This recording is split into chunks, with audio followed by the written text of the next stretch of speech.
महाराष्ट्र ग्रामीण न्यूजमध्ये मी विनोद कनाके आपलं सर्वांचं स्वागत करत आहे। आता बघूया महाराष्ट्रातील शैक्षणिक, राजकीय, सांस्कृतिक आणि कृषी विषयक चालू घडामोडी हा थोडक्यात आढावा। वळूया पुढील बातमीकडे। श्री रामलल्ला मूर्तीची प्रतिष्ठापना पंतप्रधान नरेंद्र मोदी यांच्या हस्ते होणार आहे। त्या कार्यक्रमाचे निमंत्रण देण्यासाठी वारा येथे अक्षत कलशाचे आगमन झाले। त्या कलशाची मिरवणूक श्रीरामांचा फोटो लावून असलेला रथ वारा येथील ग्रामपंचायत कार्यालयासमोरून ते हनुमान मंदिरापर्यंत वाजत गाजत भजनांच्या गजरात रामनामाचे नारे लावित ना भूतो न भविष्यती अशा महिलांची पुरुषसह मुली सहभागी होत्या। ही अक्षत कलश यात्रा हनुमान मंदिरापर्यंत काढण्यात आली। यावेळी ठिकठिकाणी रांगोळी टाकून व पुष्पवर्षाव करून यात्रेचे स्वागत करण्यात आले।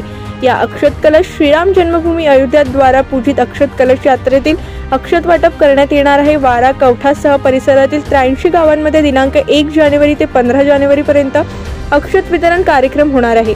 याचाच एक भाग म्हणून वारा येथे दिनांक 8 जानेवारीला कलश यात्रा काढण्यात आली। अयोध्येमधील राम मंदिराच्या निर्मिती कार्यक्रमात पाटणवरी वासियांची नेहमीच सहकार्याची भूमिका राहिली आहे। आजच्या या कार्यक्रमाचे आयोजन बजरंग दल समिती यांच्या मार्गदर्शनाखाली पार पडला। या अक्षत कलश यात्रेत गावातील महिला लाल व पिवळी साडी परिधान करून हातात अक्षता घेऊन या रॅलीची सहभागी झाल्या। यावेळी पुरुष भाविक बालक सहभागी झाले होते व हनुमान मंदिर परिसरात संपूर्ण गावकरी मिळून आरती घेऊन कार्यक्रम संपन्न केला।